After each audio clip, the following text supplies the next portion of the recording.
memaparkan visi dari sisi ekonomi mereka. Ya, dan untuk mengetahui lebih jauh terkait dengan visi ekonomi pasangan bakal Capres dan Cawapres, ini telah ada rekan kami Rafki Hidayat yang telah bersama dengan narasumber langsung dari Rumah Menteng, Jakarta. Rafki, silahkan. Ya, Zakia dan Harimana, berbicara kalau soal ekonomi ini, kita berbicara mengenai salah satu bagian yang vital dari sebuah negara. Mengapa demikian?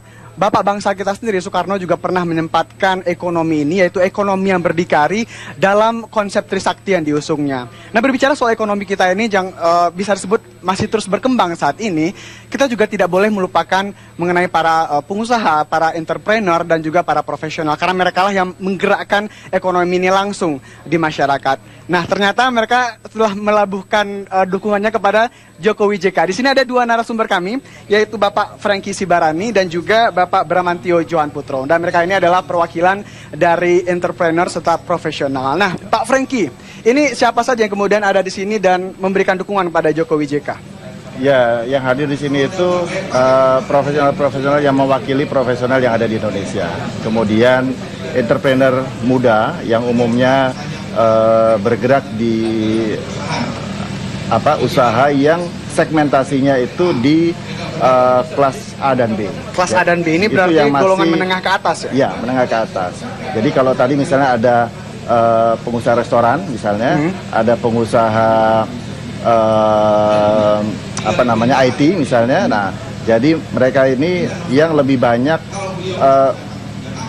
mendukung ya, karena memang melihat Pak Jokowi ini track record-nya dari pengusaha yang katakanlah dari bawah. Gitu. Dari bawah. Nah, ini menarik karena Jokowi sendiri kan kalau kita lihat selama memerintah di Solo kemudian di Jakarta juga nanti rencananya dalam visi misinya untuk memimpin Indonesia nantinya lebih mengutamakan kepada perekonomian rakyat begitu. Yep. Nah, tapi ternyata juga menyentuh para pengusaha-pengusaha menengah ke atas ini. Mengapa kemudian melabuhkan pilihan kepada Jokowi JK, melabuhkan dukungan? Apa penyebabnya? Beberapa di antaranya sebetulnya karena track record beliau ini kan sebagai entrepreneur dan juga sebagai pemerintah ya, artinya pernah sebagai wali kota Solo selama 7 atau 9 tahun, kemudian juga di Jakarta. Dan kita lihat bagaimana sentuhan-sentuhan beliau itu terhadap ekonomi kreatif dan pariwisata. Yeah. Jadi sebagai contoh misalnya di Jakarta ya, di Jakarta itu peningkatan pendapatan asli daerah DKI untuk sektor pariwisata dari 2,6 menjadi 3,1 triliun. Itu baru 1 tahun. Okay. Ya. Kalau itu misalnya menjadi satu ukuran, tentu kan kita ingin bukan hanya ekonomi kreatif dan pariwisata saja di DKI. Kami kan ingin tentunya bisa menyentuh pelaku ya yang lebih luas, yaitu di Indonesia. Di Indonesia. Tapi kenapa Bapak melihat yang ekonomi kreatif dan pariwisata ini kemudian yang berkembang pesat di DKI? Waktu itu Bapak melihatnya mengapa Jokowi memilih ini? Karena segmentasi pemuda ya itu lebih banyak di situ.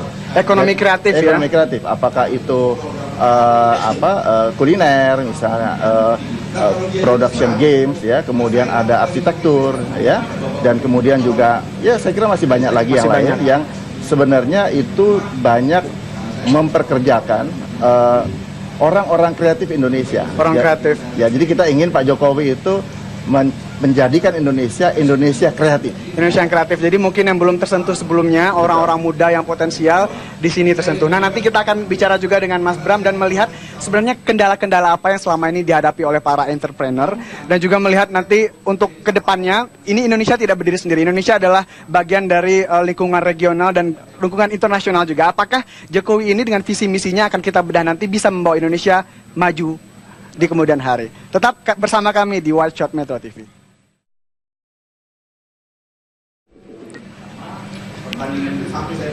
Kembali di Wide Shot Metro TV dan kami masih berada di Rumah Menteng dan saat ini dukungan terus diberikan kepada pasangan Joko Widodo serta Yusuf Kala dan dukungan ini juga unik berasal bukan dari para penggiat ekonomi kelas bawah, ekonomi kerakyatan, tapi juga dari para entrepreneur dan para profesional muda. Dan saat ini yang sedang memberikan pidatonya, yaitu Bapak Luhut Panjaitan yang telah memberikan dukungannya kepada Joko Widodo. Kita masih menunggu kehadiran Jokowi karena memang masih dalam posisinya sebagai gubernur sekarang, Pak ya. Nah, kita bicara soal Joko Widodo dan JK, dan kita berbicara juga dengan visi misi yang mereka bawa. Dan visi misinya itu juga terpaut dalam pernyataan bahwa mereka ingin membawa Indonesia yang berdaulat, mandiri, dan gotong royong. Sebenarnya siapa yang bisa membawa Indonesia yang berdaulat, mandiri, dan gotong royong ini secara ekonomi?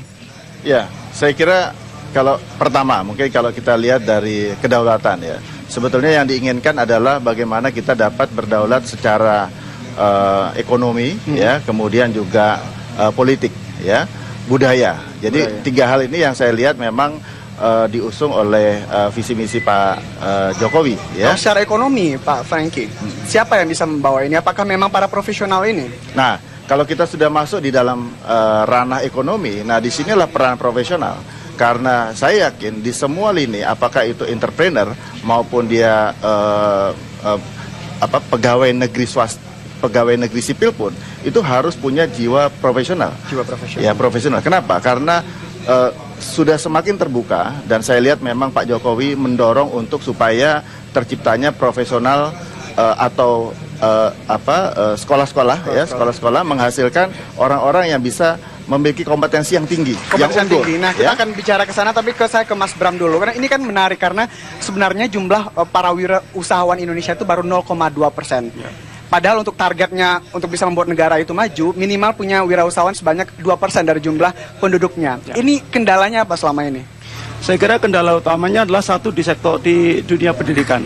Pendidikan. Ya, karena apa? Karena banyak sekali sekolah-sekolah yang ternyata belum mampu menelurkan orang-orang yang memang dibutuhkan di pasar, termasuk di dalamnya adalah menciptakan para entrepreneur tadi. Ya.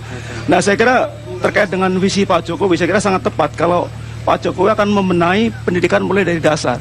Kenapa? Karena kreativitas itu bukan sesuatu yang sekedar dipelajari di otak, ya, tapi masa mental. Nah, mental itu harus dikembangkan sejak dini. Kalau orang tidak sejak dini dikembangkan mentalnya, maka pada waktu sudah terlanjur tua agak sulit, gitu Pak ya. Agak sulit kalau sudah tapi bicara soal pendidikan ini, sebenarnya kan banyak sekali sekolah-sekolah di Indonesia ini yang mengajar dengan majornya ekonomi, dan kemudian S2-nya magister manajemen. Sebenarnya apa yang masih kurang yang kemudian tidak bisa ditampung di perusahaan-perusahaan? Sebenarnya banyak juga di Indonesia ini. Kenapa? Mungkin saya bisa menambahkan begini. Pak Jokowi itu jelas dalam visi misinya itu yang terkait pendidikan SMK, sekolah menengah kejuruan. Artinya kalau kita lihat bagaimana misalnya growth pertumbuhan pertanian di dalam negeri, itu ada 30 juta lebih, ya, petani kita. Nah, dalam hal ini Pak Jokowi itu ingin supaya SMK yang spesifik, artinya salah satunya pertanian, itu bisa menghasilkan petani-petani kita yang pintar. Jadi petani pintar itu saya kira bukan hanya dalam konteks pendidikan, tetapi juga skill, supaya mereka bisa menghasilkan produk-produk pertanian yang berkualitas dan tentu berdaya saing. Petani pintar ini misalnya seperti apa, Pak? Maksudnya apakah kemudian mereka kerja di sawah tapi juga lulusan S1 pertanian atau bagaimana maksudnya? Ya, tentu diharapkan masuk di dalam petani pintar ini kan umumnya ya, selain daripada SMK. Jadi petani-petani kita di lapangan itu juga mendapatkan satu gambaran teknologi-teknologi baru, ya. Kemudian mereka juga mendapatkan pendampingan dari pemerintah yang konteksnya adalah bagaimana menghasilkan produk pertanian kita yang berdaya saing, sehingga menyejahterakan petani kita dan tentunya bangsa kita juga. Dan satu hal yang sebenarnya cukup menarik bagi saya adalah kalau sebelum-sebelumnya di pemerintahan sebelumnya itu birokrasi mungkin tidak begitu lancar. Jadi untuk membangun sebuah usaha perlu tahap yang begitu lama begitu. Ini bagaimana Mas Bram? Ya, ini masalah. Saya kira pemerintah yang lalu juga sudah berusaha untuk memperpendek izin. Cuma masalahnya kita udah pendek, negara tetangga kita jauh lebih pendek. Nah, sehingga mudah-mudahan dan saya berharap sekali Jokowi bisa melakukan revolusi terhadap pemerintahan sehingga izinnya bisa dalam hitungannya hari mestinya. Harusnya berapa atau hari sih, Mas? Kalau Jokowi JK kan akan merencanakan maksimal itu 15 hari, izin usaha baru udah selesai maksimal. Sebagai gambaran aja di Malaysia kalau nggak salah tidak sampai 2 minggu Pak ya. Sangat pendek. Di Malaysia sangat pendek. Di Thailand hitungannya juga seminggu. Di Singapura malah hari hitungannya. Nah, ini tantangan besar kita lah bagaimana kita bisa membuat surat izin dengan secepat-cepatnya. Dan saya kira salah satu ide mengenai izin satu atap itu sangat tepat sebenarnya. Jadi langsung di satu tempat ya. Di satu tempat semuanya udah beres di situ. Ya. Mungkin sedikit menambahkan bahwa umumnya di dalam profesional dan entrepreneur muda yang ada di dalam komunitas kami itu kan mereka masuk di ranah-ranah yang terkait dengan ekonomi kreatif. Ya, apakah tadi saya sebut dengan kuliner, kemudian mereka juga banyak arsitek, kemudian mereka juga accounting, ya. Kemudian mereka juga pengusaha-pengusaha yang bergerak di bidang IT, ya, dan musik, seni pertunjukan, dan cukup banyak. Itu juga mungkin sebenarnya membuat Thailand, Malaysia, Singapura maju ya. Betul, karena itu di dalam konteks visi misi Jokowi harus diperkaya dengan bagaimana pariwisata ya connect dengan ekonomi kreatif. Kita lihat misalnya Pak Jokowi di Solo misalnya, bagaimana beliau begitu banyak parade seni yang di situ konteksnya adalah memadukan sebagai ekonomi kreatif yang menjadi tujuan wisata. Dan bahkan Jokowinya ikut serta ya, pakai baju daerah dan sebagainya. Oke, nanti kita akan lanjut ke lebih yang skopnya internasional. Karena ekonomi kita di masa pemerintahan Presiden Susilo Bambang Yudhoyono secara makro lumayan baik, 6,5% bahkan. Apakah pemimpin yang nanti bisa menjaga ekonomi tubuhnya seperti itu? Ya, jangan kemana-mana, tetaplah di White Shot. Kita ingin pemimpin jujur, kita ingin pemimpin bersih, kita ingin pemimpin sederhana. Tapi, siapkah kita dipimpin untuk menjadi jujur? Siapkah kita dipimpin untuk menjadi bersih? Siapkah kita dipimpin untuk menjadi sederhana? Bersama pemimpin yang lahir dari rakyat, kita siap menjadi Indonesia sebenarnya. Jokowi JK adalah kita.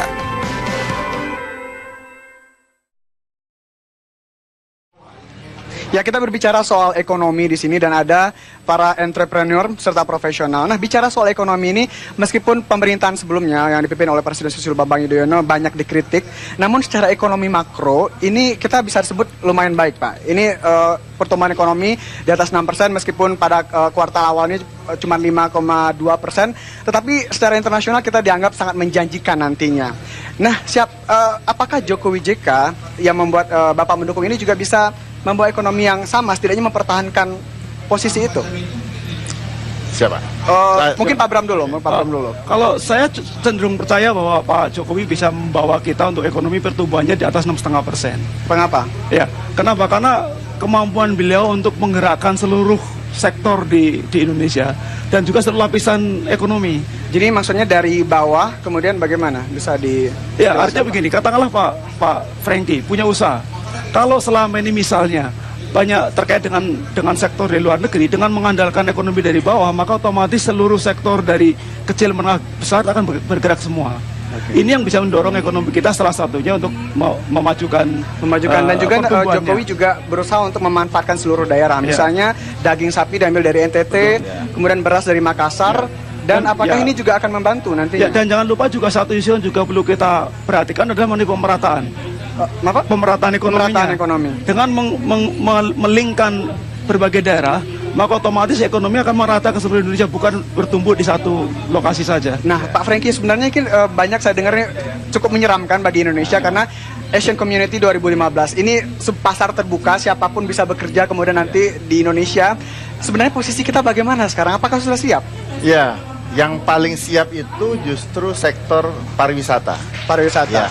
Tetapi dalam konteks ini memang itu bisa ditingkatkan lagi dalam kaitannya dengan ekonomi kreatif. Selain pariwisata dan ekonomi kreatif, Pak, apakah kita siap sebenarnya? Ini kan banyak tenaga kerja yang kemudian datang ke sini. Kita lihat, kita kan harus lihat dalam konteks ASEAN dulu ya. ASEAN itu kan kita harus lihat kompetitor kita siapa. Kompetitor kita ini ada Malaysia, Thailand ya, Vietnam, Singapura sebagai daerah tujuan wisata. Dan bahkan kalau Filipina juga udah berusaha untuk belajar bahasa Indonesia misalnya untuk bisa kemudian mengambil posisi kerja di sini. Nah, kalau ukurannya adalah kesiapan, itu adalah sektor pariwisata dan ekonomi kreatif. Pariwisata khususnya itu didukung dengan banyak hal. Jadi untuk menyatakan bahwa siap atau tidak itu ada beberapa unsur. Misalnya apakah ada satu lembaga yang meningkatkan kompetensi. Itu kalau tidak salah ada sekolah tinggi pariwisata. Nah, di situ memproduksi. Yang kedua, ada sertifikasi profesinya. Nah, yang ketiga, ada unit usaha yang terkait dengan pariwisata sendiri siap atau tidak, seperti travel. Hotel. Jadi semuanya saling mendukung ya. Harus Kalau saling Pak Pram melihat secara umum gitu, apakah kita sudah siap sebenarnya sekarang? Saya kira kita perlu meningkatkan kesiapannya, khususnya dalam hal pendidikan. Saya kira antara sektor usaha dan pendidikan mesti duduk bareng untuk merumuskan pendidikan seperti apa, output seperti apa yang diharapkan, sehingga nanti keluar dari dunia pendidikan bisa diterima dengan cepat di dunia. Tapi ya melihat keadaan sekarang, apakah para potensial pekerja Indonesia ini akan mudah diterima sebenarnya kita nggak bisa pukul rata karena kan kalau kita sebut dengan kompetensi atau sektor itu kan sangat luas sekali, kita nggak bisa. Jadi kalau kita lihat misalnya seperti yang diatur itu adalah tentang kesehatan, apakah kita sanggup nggak berkompetisi dengan Singapura misalnya. Dalam konteks apa? Satu, rumah sakit. Yang kedua itu terkait dengan dokternya. Yang ketiga, infrastruktur dari kesehatan itu sendiri. Nah, yang keempat adalah keberpihakan pemerintah kepada itu. Akan ada program BPJS. Nah, yang menarik adalah bahwa Jokowi itu sangat sukses di dalam konteks kartu Jakarta Sehat. Yang itulah yang salah satu modal kita nanti ya. Modal dari Pak Jokowi untuk membawa kartu Jakarta Sehat ini menasional dan bisa diterima secara lebih regional begitu. Terakhir Pak, ini kan para profesional, tapi Jokowi mendukung kerakyatan. Apa yang bisa dilakukan oleh para penggiat atau pengusaha muda ini untuk membantu ekonomi yang lebih kelasnya lebih menengah ke bawah? Pak Pram. Ya, tentu saja antara profesional entrepreneur dengan ekonomi bawah akan saling bau-bau dengan Pak Jokowi dan para pembantunya nanti untuk bersama-sama melingkan dengan menghubungkan dengan sektor-sektor ekonomi bawah. Dengan demikian maka bukan hanya para entrepreneur dan orang-orang high class, high education saja yang maju, tapi teman-teman kita dari daerah, dari pesisir, dari pantai, petani itu juga ikut terbantu karena adanya link antara bisnis aktiviti mereka dan aktiviti para entrepreneur ini. Jadi memang para pengusahanya, pekerja dari bawahnya. Cuman begini, manufacturing kita daya saingnya lembat. Sehingga rekomendasi pertama untuk Pak Jokowi, pariwisata dan ekonomi kreatif itu harus ada dalam pemerintahan berikutnya. Pariwisata dan ekonomi kreatif. Karena juga satu pekerja di Indonesia, setiap dari 10 itu satu pekerja kreatif. Satu pekerja kreatif. Dan juga tidak dilupakan nanti para pengusaha ekonomi kelas menengah ke bawah. Betul. Iya kan ada kerajinan, ada kuliner, banyak sekali itu yang ekonomi ke bawah. Terima kasih Pak Pram. Terima kasih Pak Pram, waktu kita pendek sekali dan kita masih menunggu kedatangan Bapak Joko Widodo. Demikian kembali ke studio Zakia dan Hariman.